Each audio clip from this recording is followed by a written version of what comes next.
Kasama mı kalemden sonra? Kasama mı? Yok.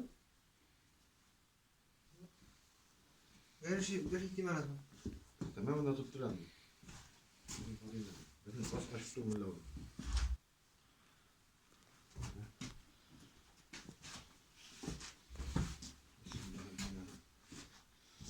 Onları konuşsa hani yavaşız değil mi? Var mı? Tek de tamam dedim. Var bir şey. Buraya koşup. Selam. Bu fütür sen tıkın kare. Bunlar bunda etmez ya ben sana koyacağım işte. Bismillahirrahmanirrahim.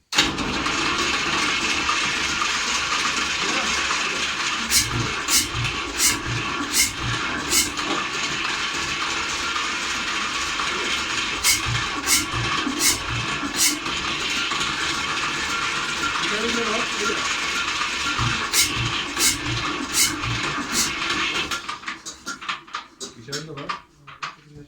Yani o tekeni olsa aslında ki yılda da acı şeyler. Şöyle. O şey. Şöyle oluyor sama mı yani? Atölye top verirsin. Sıkıntı tekeni olmuyor.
Anlarına muağlam. Yok, tumala ve intumala hayır.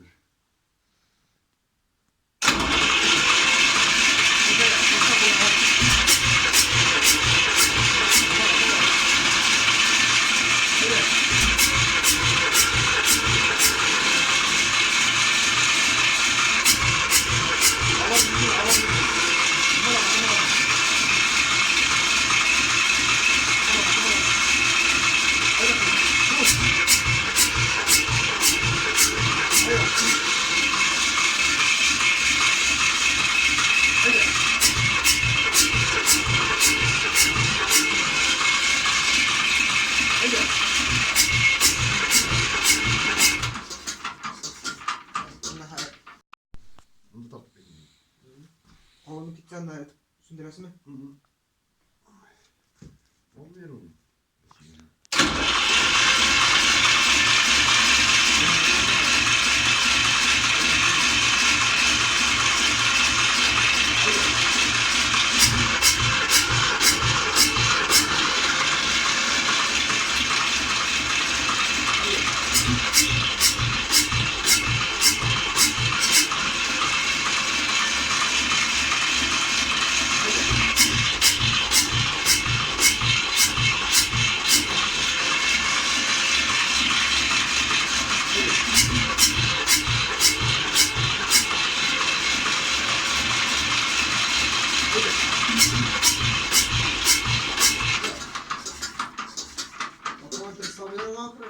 aileley başka